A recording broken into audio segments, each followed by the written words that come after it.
เอาคืนมาพ่อโต้งปล่อยเขาไปนี่เขายังเล็กอยู่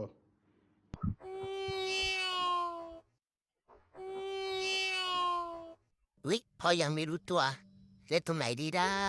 อืมจุ่มตรงนี้ละกันปึ๊บนี่แน่โอ้ว้าวเป็นไงเพื่อนเป็นไงบ้านใหม่ของเราดีหรือเปล่าบ้านของเราน่าอยู่นะนี่ไงปึ๊บครับปูเล่นมาเอาปูน้อยมาจากไหนอยู่แล้วเนี่ยดูพี่ตรงคาบปูน้อยมาเล่นไม่รู้ไปคาบปูน้อยมาจากไหนเล่นอีกนะหืมไปเอามาจากในนาหรือเปล่าเพื่อนผมเองพ่อโต้งเอามานี่ก่อนพ่อหวงเอามาได้สิเอาคืนมาพ่อเพื่อนผม โต้งปล่อยเขาไปนี่เขายังเล็กอยู่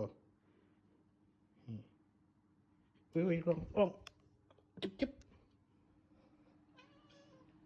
ครับปล่อยเขาไปครับปล่อยเขาไปโตนี่